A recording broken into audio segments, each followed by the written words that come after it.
இருக்கிற ஆவணங்கள் பாபிலோனின் மிகப்பெரிய செல்வந்தர் என்கிற ஒரு பழைய புத்தகத்திலிருந்து வந்திருக்கு. இதுல 2 கதைகள் இருக்கு. ஒன்னு பாபிலோன் நகரத்தையே எதிரிகள் முற்றுகையிட்ட ஒரு பயங்கரமான சூழலை பத்தினது.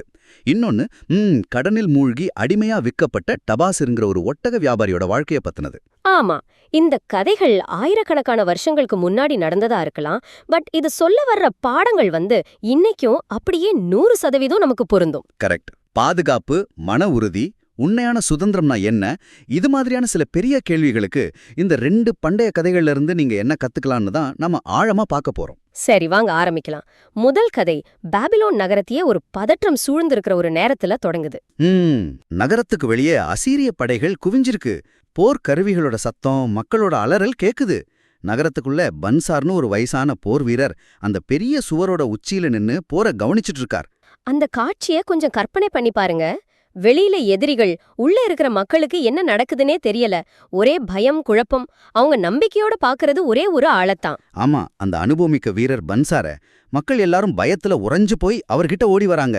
ஒரு வயசான வியாபாரி கேக்குறார், அவங்க உள்ள வரமாட்டாங்கல்ல, என் மனைவிய பார்க்க வீட்ல யாரும் இல்ல, என் பொருட்கள்லாம் திருடு போயிடுமேன்னு நடுங்கிக்கிட்டே கேக்குறார். சரி. ஒரு அம்மா கையில குழந்தையோட, என் கணவருக்கு அடிபட்டுடுச்சு, நாங்க பாதுகாப்பா இருப்போமான்னு கேக்குறாங்க. ஒரு சின்ன பொண்ணு, எனக்கு ரொம்ப பயமா இருக்கு, எங்க குடும்பத்துக்கு என்ன ஆகும்னு அழுகுது. இந்த 3 பேரும் கேள்விகளை நல்லா கவனிங்க. ஒருத்தர் தன் சொத்துக்களை பத்தி கவலைப்படுறார், இன்னொருத்தர் தன் குடும்பத்தோட பாதுகாப்பை பத்தி கவலைப்படுறார். ஆமா, அந்த சின்ன பொண்ணு தன்னோட எதிர்காலத்தையே நினைச்சு பயப்படுறா. இது எல்லாமே பாதுகாப்பு சம்பந்தப்பட்ட அடிப்படை கவலைகள் இல்லையா? உண்மைதான். ஆனா இந்த 3 பேரோட கேள்விக்கும் பன்சாரோட பதில் ஒன்னே ஒண்ணுதான். ரொம்ப உறுதியான குரல்ல சொல்றார், பாபிலோனின் சுவர்கள் உங்களை பாதுகாக்கும், பயப்பட தேவையில்லை. 100 வருஷத்துக்கு முன்னாடி அரசி செமிராமிஸ் கட்டின இந்த சுவர்கள் இதுவரைக்கும் யாராலையும் உடைக்கப்படல. இந்த முறையும் அது நடக்காதுன்னு அவர் திரும்ப திரும்ப சொல்றார். ஓஹோ. கடைசியில அவர் சொன்ன மாதிரியே 3 வாரம் கழிச்சு எதிரிகள் பின்வாங்கி போறாங்க. அந்த சுவர்கள் மக்களை காப்பாத்திடுச்சு. சரி, இது ஒரு போர்க்கதை. ஆனா இது வெறும் செங்கல், மண்ணாலான சுவர்களை பத்தின கதை மட்டும்தானா? இல்ல. அந்த மக்கள் கேட்ட கேள்விகளை யோசிச்சு பாருங்க. குடும்பம், பொருட்கள், எதிர்காலம். 1000 வருஷம் கழிச்சும் நாம இத பத்தி தானே கவலைப்படுறோம். அப்போ அந்த சுவர்கள் வெறும் கட்டடங்கள் மட்டும்தானா, இல்ல அதுக்கு மேல அதுக்கு ஒரு அர்த்தம் இருக்கா? நீங்க சொல்றது புரியுது. அது வெறும் பாதுகாப்புக்கான ஒரு உருவகம், ஒரு சிம்பிள். அப்போ அந்த காலத்து சுவர்களுக்கு இந்த காலத்துல என்ன உதாரணம் சொல்லலாம்? நம்மள எதிர்பாராத விஷயங்கள்ல இருந்து எது காப்பாத்துது? நல்ல கேள்வி. ஒரு திடீர் மருத்துவ செலவுங்கிறது ஒரு எதிரி படை மாதிரி தான். ஆமா. அதுக்கு எதிரான நம்ம சுவர் எது? ஒரு நல்ல ஹெல்த் இன்சூரன்ஸ். திடீர்னு வேலை போயிடுச்சுன்னா அது ஒரு முற்றுகை மாதிரி. அப்போ நம்ம சேமிப்பு தான் நம்மள காப்பாத்தும் கோட்டை. சரி சரி. அதனாலதான் அந்த புத்தகம் ரொம்ப தெளிவா சொல்லுது, இன்சூரன்ஸ், சேமிப்பு கணக்குகள், நம்பகமான முதலீடுகள், இதுதான் இந்த காலத்து பாபிலோன் சுவர்கள். ஆஹா, ஒரு பாதுகாப்புக்கான கட்டமைப்பு இல்லாம நம்மளால நிம்மதியா வாழவே முடியாதுங்கிறது தான் முதல் கதையோட சாரம். வெளியிருந்து வர்ற ஆபத்துகளுக்கு எதிரான சுவர்கள் நமக்கு தேவை. கரெக்ட்.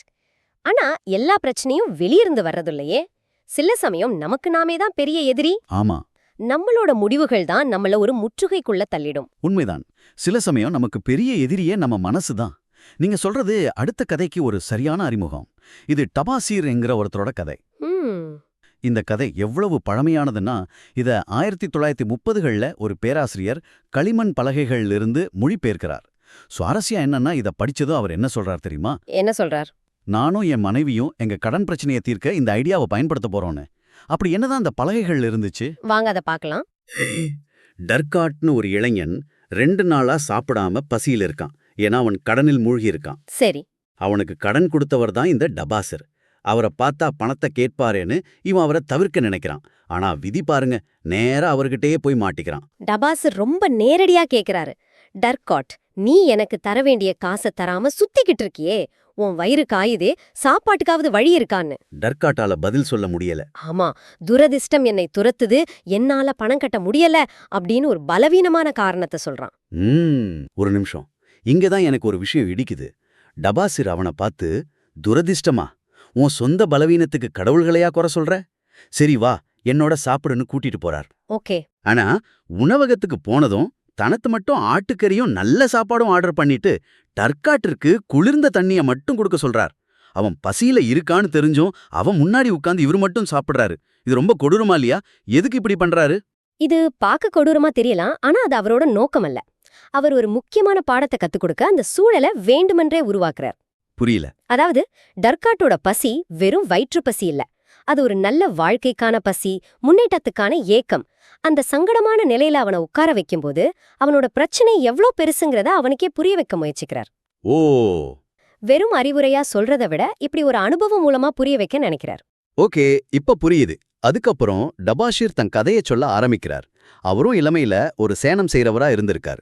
சம்பாதிக்கிறத விட அதிகமா செலவு பண்ணி ஆடம்பரமா வாழ ஆசைப்பட்டு கடனாளியாயிருக்கார். இது நம்மள பலருக்கும் பொருந்தும். கிரெடிட் கார்டு வந்த பிறகு வருமானத்துக்கு மீறி செலவு பண்ற சுழற்சியில நிறைய பேர் சிக்கியிருக்கும். டபாசரும் அதே தப்பதான் செஞ்சார். ஆமா கடன் கொடுத்தவங்க பணத்தை கேட்க ஆரம்பிச்சதும் அவருக்கு வாழ்க்கை நரகமாயிடுச்சு. ஆமா ஒரு கட்டத்துல தம் மனைவியை கூட விட்டுட்டு பாபிலோனை விட்டே ஓடி போயிடுறாரு. அங்க ஒரு கொள்ளை கூட்டத்துல சேர்ந்து கடைசியில பிடிபட்டு சிரியாவுல ஒரு அடிமையா விற்கப்படுறாரு. இங்க ஒரு முக்கியமான விஷயத்த கவனிக்கணும். டபாசிர் தன் கடனை ஒரு பிரச்சனையா பார்க்கல, ஆ, கடன் கொடுத்தவங்களை எதிரிகளா பார்த்தார். அதனாலதான் அவங்க கிட்ட இருந்து தப்பிச்சு ஓடினாரு. ஆனா பிரச்சனையில இருந்து தப்பிச்சு ஓடுறது பிரச்சனையை இன்னும் பெருசாக்குங்கிறதுக்கு அவரோட வாழ்க்கையே ஒரு உதாரணம். கரெக்ட். பாபிலோன்ல கடன்காரனா இருந்தவர் சிரியாவுல அடிமையாயிட்டார். எக்ஸாக்ட்லி. அடிமையா இருந்தப்போ சிரான் அவரோட எஜமானோட முதல் மனைவி அவர் ஒரு பெரிய தண்டனையிலிருந்து காப்பாத்துறாங்க. அப்போ அவங்க கேக்குற ஒரு கேள்விதான் கதையோட திருப்புமுனை. என்ன கேள்வி? அவங்க கேக்குறாங்க, உன்னோட சொந்த பலவீனம் தான் உன்னை இந்த நிலைக்கு கொண்டு வந்திருக்கு. அப்படி இருக்கும்போது நீ எப்படி உன்னை ஒரு சுதந்திரமான மனுஷன்னு சொல்லிக்க முடியும்? நிறுத்துங்க. இந்த கேள்வி எவ்வளவு ஆழமானதுன்னு பாருங்க. அவன் உடம்புல சங்கிலி இல்ல, ஆனா சிரா சொல்றாங்க நீ மனசளவுல அடிமையா இருக்கேன்னு. அவங்க இன்னும் ஒரு படி மேல போய் கேக்குறாங்க, ஒருத்தனோட ஆன்மா அடிமையோட ஆன்மாவா இருந்தா அவன் ராஜ குடும்பத்துல பிறந்திருந்தாலும் அடிமைதானே? அட, ஒரு அடிமை கிட்ட போய் உன் ஆன்மாதான் அடிமையா இருக்குன்னு சொல்றது இது பயங்கரமான ஒரு தாக்குதல் மாதிரி இருக்கு. அவன் இதை எப்படி எடுத்துக்கிட்டான்? இது கேட்க நல்லாதான் இருக்கு. பட் ஆனா ஒரு அடிமையா அடுத்த வேளை சாப்பாட்டுக்கே வழி இல்லாத ஒருத்தனுக்கு மன உறுதியோட இருன்னு சொல்றது கொஞ்சம் அநியாயமா தெரியலையா? அவனோட சூழல் தானே எல்லாத்தையும் தீர்மானிக்குது. நீங்க கேக்குறது ரொம்ப முக்கியமான கேள்வி. சூழல் ஒரு பெரிய காரணம்தான், இல்லைன்னு சொல்லல. ஆனா சிரா என்ன சொல்ல வராங்கன்னா, சூழல் உன்னை அடிமை ஆக்கலாம், ஆனா நீ அடிமையாவே இருக்கணுமா வேண்டாமாங்கிறத உன் மனநிலை தான் தீர்மானிக்குது. ஓ, அவங்க சொல்றாங்க, உன்னோட கடன்கள் தான் உன்னோட உண்மையான எதிரிகள். அவங்க உன்னை பாபிலோனை விட்டு விரட்டி அடிச்சாங்க. ஆனா நீ ஒரு வீரன மாதிரி அவங்கள எதிர்த்து போராடி இருந்தா இன்னைக்கு ஜெயிச்சிருப்ப. ஆமா. நீ போரிட துணிச்சல் இல்லாத ஒரு கோழ மாதிரி ஓடி வந்ததால இப்போ இங்க அடிமையா நிக்கிறேன். அப்போ அவங்க கடன்களை எதிரிகளா பார்க்க சொல்றாங்க, ஆனா தப்பிச்சு ஓடுற எதிரிகளா இல்ல. போரிட்டு ஜெயிக்க வேண்டிய எதிரிகளா பார்க்க சொல்றாங்க. இது ஒரு பெரிய மனமாற்றம். ஆமா, நிச்சயமா. நான் ஒரு அடிமை, என்னால என்ன பண்ண முடியும்னு புலம்புறது அடிமையோட ஆன்மா. சரி, இதுதான் பிரச்சனை, இதை எப்படி தீர்க்கிறதுன்னு யோசிக்கிறது சுதந்திரமான மனிதனோட ஆன்மா. இதுதான் அவங்க சொல்ல வர வித்தியாசம். அதுக்கப்புறம் சிரா டபாசிர தப்பிக்க உதவி செய்யறாங்க. அவரும் பாலைவனத்துல ஒட்டகங்களோட தப்பிச்சு போறார். ஆனா வழி தெரியாம தண்ணி சாப்பாடு இல்லாம சாவர நிலைமைக்கு வந்துடுறார். அப்பதான் அவருக்கு ஒரு ஞானோதயம் வருது. சிராவோட வார்த்தைகள் எல்லாம் உண்மையா தெரியுது. அந்த ஆவணத்துல ஒரு வரி வருது, உலகம் அவனுக்கு அதன் உண்மையான நிறத்தில் தெரிகிறது. அந்த வரி ரொம்ப முக்கியம். அந்த நொடியில தான் அவருக்கு ஒரு விஷயம் புரியுது. தனக்கு கடன் கொடுத்தவங்க எதிரிகள் இல்ல, அவங்க தன்னை நம்பின நண்பர்கள். அந்த நம்பிக்கையை தான் காப்பாத்த தவறிட்டோன்னு உணர்றார். இதுதான் அந்த மனமாற்றம். எதிரியா பார்த்தவங்கள நண்பனா பார்க்க ஆரம்பிக்கிறார். அந்த உணர்தல் வந்ததும் அவருக்குள்ள ஒரு புது உறுதி பிறக்குது. ஒரு சுதந்திர மனிதனின் ஆன்மா தன் எதிரிகளை வென்று நண்பர்களுக்கு நன்றிக்கடன் தீர்க்கத் திரும்புகிறது. இந்த மன உறுதியே அவரை காப்பாத்துது. ஆமா, எப்படியோ வழிய கண்டுபிடிச்சு பாபிலோனுக்கு திரும்பி வர்றாரு. அவர் திரும்பி வந்ததும் செஞ்ச முதல் வேலைய கவனிங்க. அவர் ஒளிஞ்சுக்கல, நேரா கடன் கொடுத்த ஒவ்வொருத்தர் வீட்டுக்கும் போறார். அப்படியா? போய் சொல்றார், நான் பல வருஷம் கழிச்சு திரும்பி வந்திருக்கேன், உங்க பணத்தை திருப்பி தர்றதுதான் என் முதல் வேலை.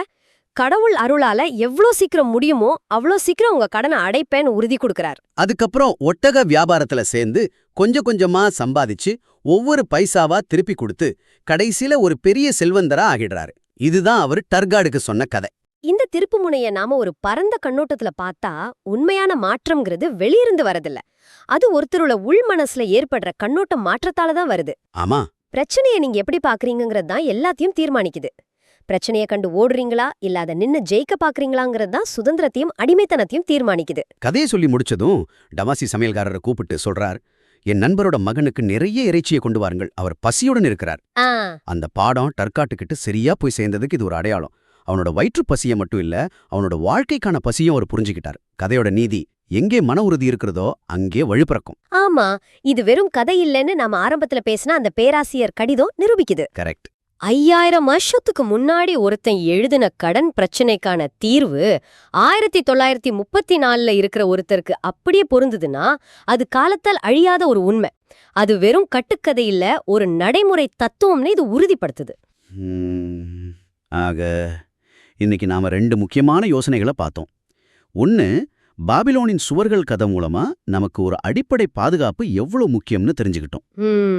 ரெண்டாவது, டபாசிரோட கதை மூலமா மன உறுதியும் பொறுப்பேத்துக்கிற குணமும் எந்த தடையையும் உடைக்கிற அளவுக்கு சக்தி வாய்ந்ததுன்னு புரிஞ்சுக்கிட்டோம். இந்த ரெண்டையும் இணைச்சு பாருங்க, அப்போதான் முழு படமும் தெரியும். எப்படி? உங்க நிதி பாதுகாப்புங்கிற சுவர்களை நீங்க கட்டுறதுக்கு உங்களுக்கு ஒரு சுதந்திர மனிதனின் ஆன்மா தேவை. ஓ, சரி சரி. உங்க இலக்குனா இன்னொன்னு அந்த இலக்க அடைய தேவையான மனநிலை. நீங்க சொல்றது சரிதான். பாதுகாப்புங்கிற அந்த சுவரை கட்டுறதுக்கு பொறுப்பும் மன உறுதியுங்கிற செங்கற்கள் தேவை. ஒன்னு இல்லாம இன்னொன்னு இல்ல.